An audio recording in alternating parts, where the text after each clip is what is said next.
வணக்கம். மதிமுகம் செய்திகள். இன்றைய முக்கிய நிகழ்வுகளை பார்ப்பதற்கு முன்பாக தலைப்புச் செய்திகளை பார்க்கலாம். உழவர் நலனை காக்கும் திராவிட மாடலின் சாதனைகள் தொடரும். முதலமைச்சர் மு.க.ஸ்டாலின் நம்பிக்கை.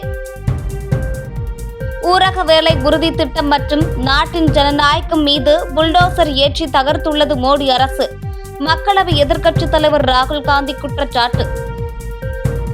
வாக்காளர் பட்டியலில் பெயர் சேர்க்க மற்றும் திருத்தம் மேற்கொள்ள 4 நாட்கள் சிறப்பு முகாம் நடைபெறும். தமிழக தலைமை தேர்தல் அதிகாரி அர்ச்சனா பட்நாயக் அறிவிப்பு. கோவாவில் நடந்த உள்ளாட்சி தேர்தலில் பாஜக வெற்றி. கோவா மக்கள் சிறந்த நிர்வாகத்துக்கு துணை நிற்பதாக பிரதமர் மோடி பதிவு. வரலாறு காணாத புதிய உச்சத்தில் தங்கம் விலை. சவரன் 1,02,160 ரூபாய்க்கு விற்பனை. உழவர் நலனை காக்கும் திராவிட மாடலின் சாதனைகள் தொடரும் என முதலமைச்சர் மு.க.ஸ்டாலின் தெரிவித்துள்ளார்.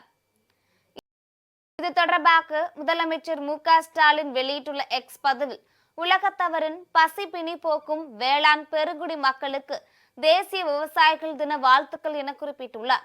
வேளாண் துறைக்கு தனி நிதிநிலை அறிக்கை, வேளாண் வணிக திருவிழா, வேளாண் கண்காட்சி, உழவன் செயலி, கலைஞரின் அனைத்து கிராம ஒருங்கிணைந்த வேளாண் வளர்ச்சி திட்டம், இலவச மின்சார இணைப்புகள் என உழவர்களுக்காக நமது திராவிட மாடல் அரசின் முயற்சிகளால் வேளாண் உற்பத்தியில் தொடர்ந்து சாதனை புரிகிறது தமிழ்நாடு என தெரிவித்துள்ளார்.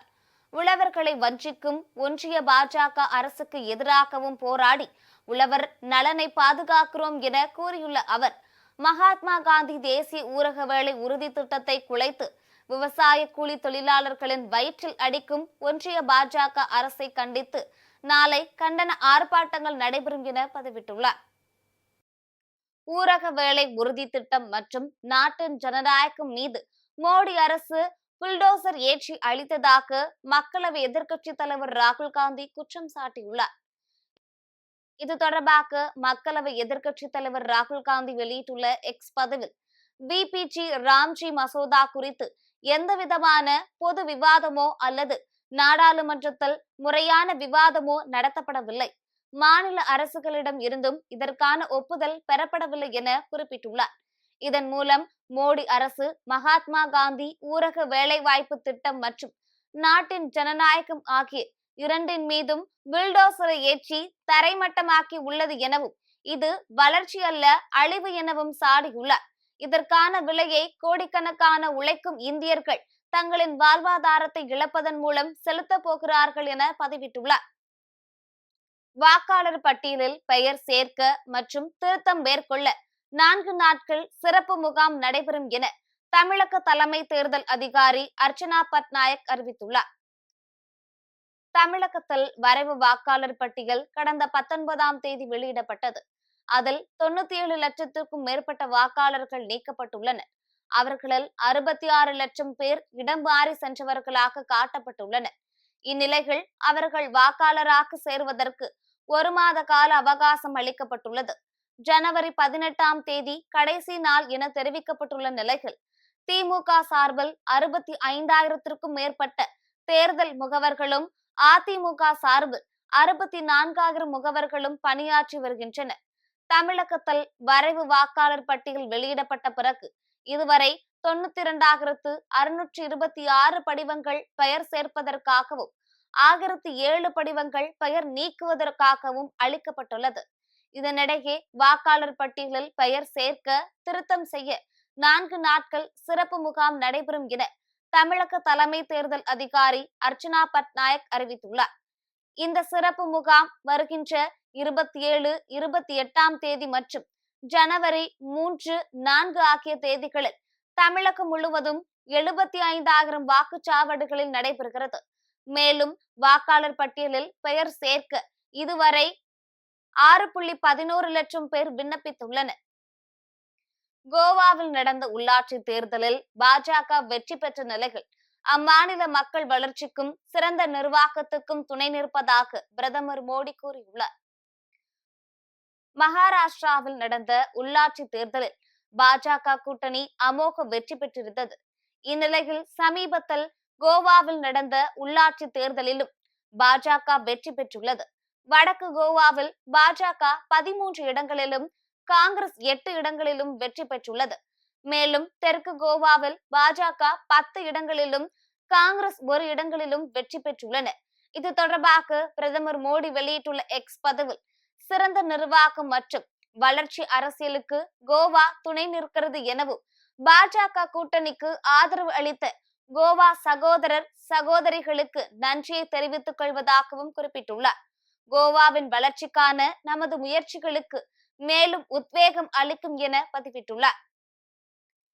தங்கம் விலை இன்று அதிரடியாக சவரனுக்கு 1600 ரூபாய் அதிகரித்து 1,02,160 ரூபாய்க்கு விற்பனை செய்யப்படுகிறது. நேற்று ஒரே நாளில் 2 முறை உயர்ந்து விற்பனையான தங்கம் விலை இன்றும் அதிரடியாக அதிகரித்து வரலாறு காணாத புதிய உச்சத்தை எட்டியுள்ளது.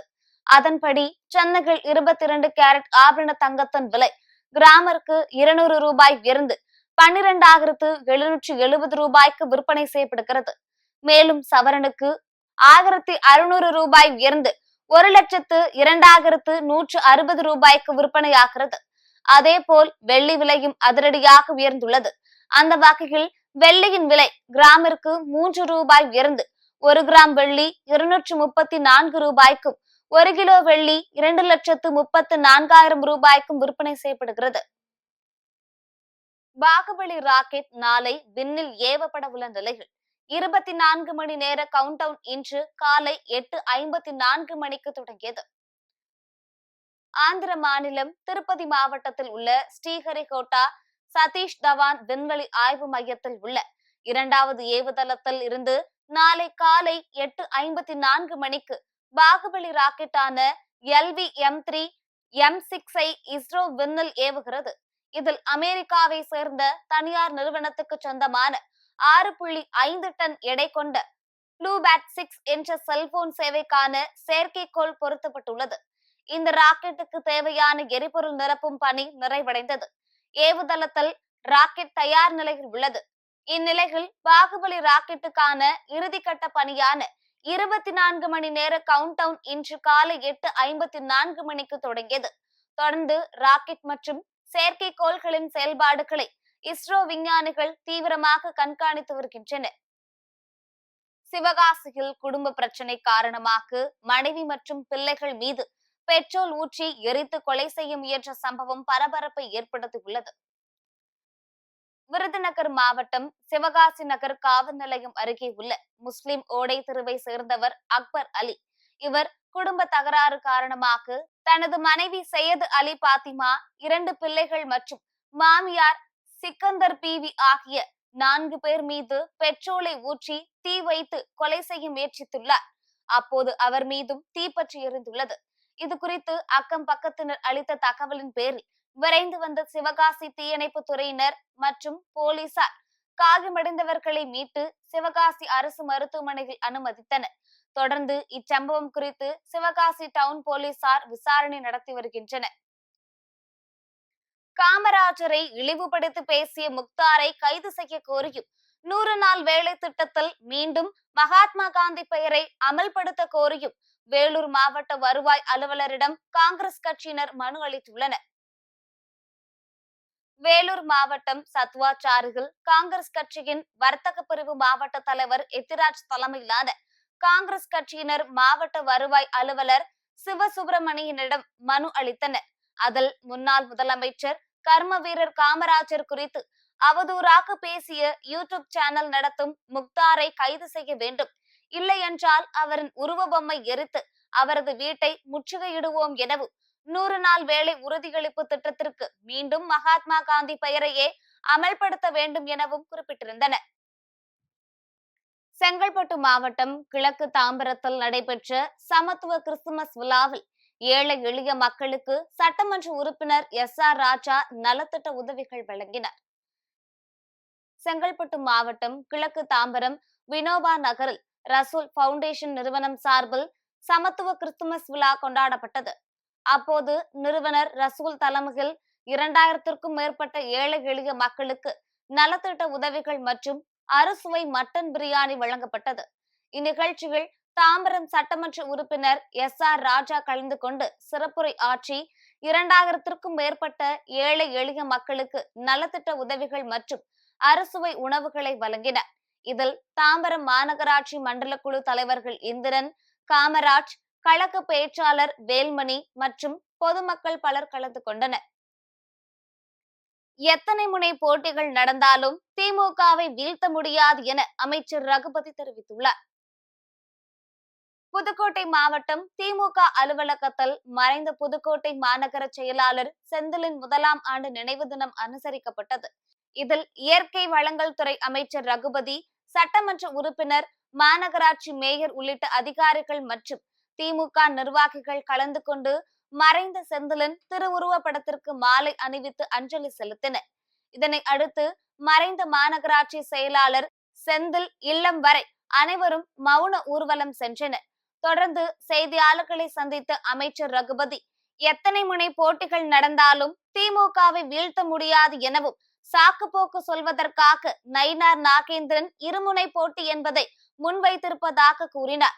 மேலும் எத்தனை முனை போட்டி வந்தாலும் தமிழ்நாடு முதலமைச்சர் மு.க.ஸ்டாலின் செய்துள்ள இந்த 5 ஆண்டு கால சாதனை திமுக கூட்டணிக்கு மிகப்பெரிய வெற்றியை நிச்சயம் பெற்றுத்தரும் என நம்பிக்கை தெரிவித்தார். எத்தனை முனை போட்டி நடந்தாலும் திமுகவை வீழ்த்த முடியாது, சாக்குப்போக்கு சொல்வதற்காக வெளியில் நயினார் நாகேந்திரன் இருமுனை போட்டி என்பதை முன்வைத்திருக்கிறார். எத்தனை முனை போட்டி நடந்தாலும் எங்கள் தலைவர் செய்திருக்கிற இந்த 5 ஆண்டு கால சாதனைகள் திராவிட முன்னேற்ற கழக கூட்டணிக்கு மிகப்பெரிய வெற்றியை நிச்சயமாக பெற்றுத்தார். மதுராந்தகம் அருகே கூட்டுறவு சர்க்கரை ஆலைகள் கரும்பு அரவை தொடக்க விழா நிகழ்ச்சி நடைபெற்றது. செங்கல்பட்டு மாவட்டம் மதுராந்தகம் அடுத்த படாலத்தில் இயங்கி வரும் படாலம் கூட்டுறவு சர்க்கரை ஆலைகள் கரும்பு அரவை தொடக்க விழா நிகழ்ச்சி மாவட்ட ஆட்சியர் ஸ்னேகா தலைமையில் நடைபெற்றது. இதில் குறு சிறு மற்றும் நடுத்தர தொழில் நிறுவனங்கள் துறை அமைச்சர் தாமோ அன்பரசன் கலந்து கொண்டு கரும்பு அரவையை தொடக்கி வைத்தார். பின்னர் செய்தியாளர்களிடம் பேசிய அமைச்சர் தாமோ அன்பரசன், 2025-2026 ஆண்டு நடப்பாண்டில் 3500 ஏக்கர் பரப்பளவில் சாகுபடி செய்யப்பட்ட கரும்புகள் அரவை செய்யும் பணியை தொடங்கி வைத்துள்ளதாகவும், இதனால் 1800க்கும் மேற்பட்ட கரும்பு விவசாயிகள் பயன்பெறுவார்கள் எனவும் தெரிவித்தார். நடப்பாண்டு 2025-26 இந்த ஆண்டுல 3600 ஏக்கர் பரப்பில சாகுபடி செய்யப்பட்ட கரும்பினை 1,00,000 டன் அரவை செய்திடும் பணி இன்று நாங்கள்லாம் தொடங்கி வைத்திருக்கோம். மாவட்ட ஆட்சித்தலைவர், நாடாளுமன்ற உறுப்பினர், உள்ளாட்சி மன்ற பிரதிநிதிகள், அதிகாரிகள் எல்லாம் இன்றைக்கு தொடங்கி வைத்திருக்கிறோம்.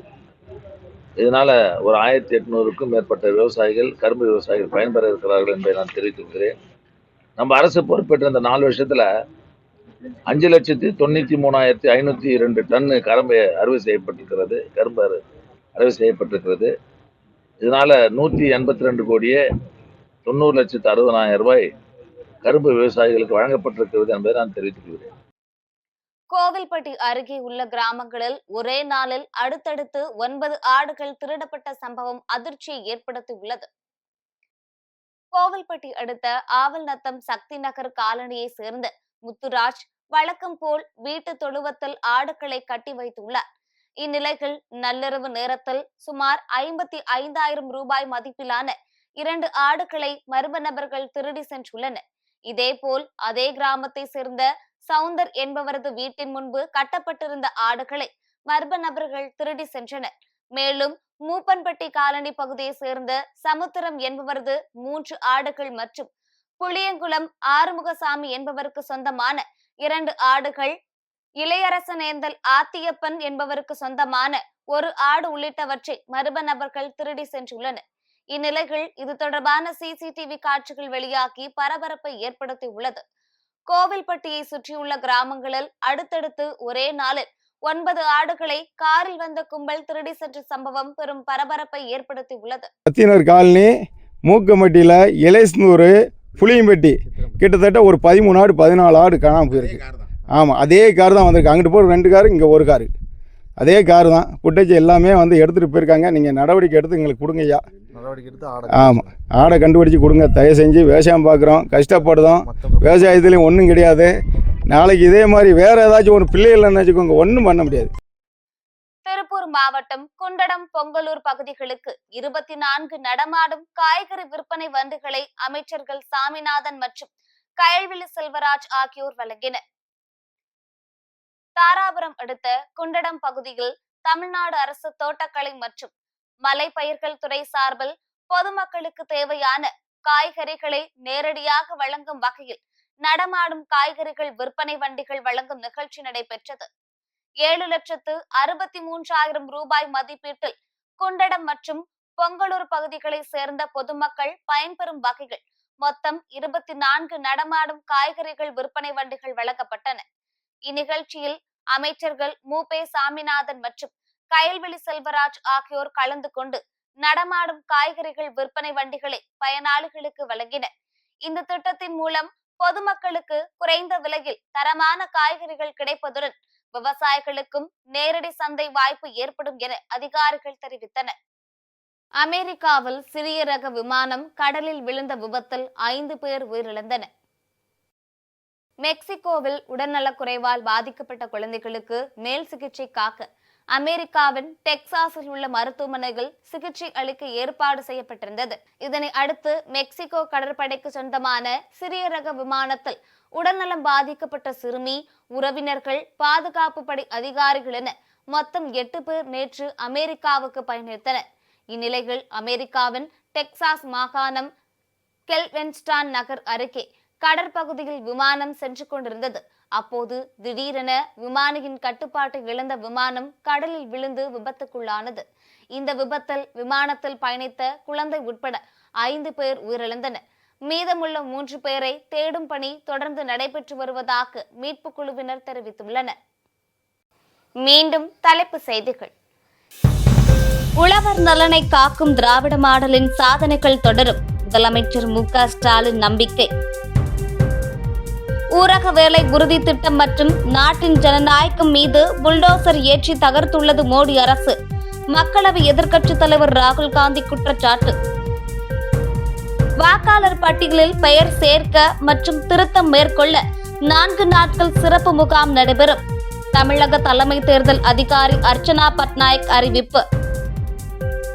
கோவாவில் நடந்த உள்ளாட்சி தேர்தலில் பாஜக வெற்றி. கோவா மக்கள் சிறந்த நிர்வாகத்துக்கு துணை நிற்பதாக பிரதமர் மோடி பதிவு. வரலாறு காணாத புதிய உச்சத்தில் தங்கம் விலை. சவரன் 1,02,160 ரூபாய்க்கு விற்பனை. இத்துடன் செய்திகள் நிறைவடைந்தன. மீண்டும் செய்திகள் இரவு 8 மணிக்கு. மேலும் செய்திகளை தெரிந்து கொள்ள மதிமுகம் பிரைம் யூடியூப் தளத்தில் இணைந்திருங்கள்.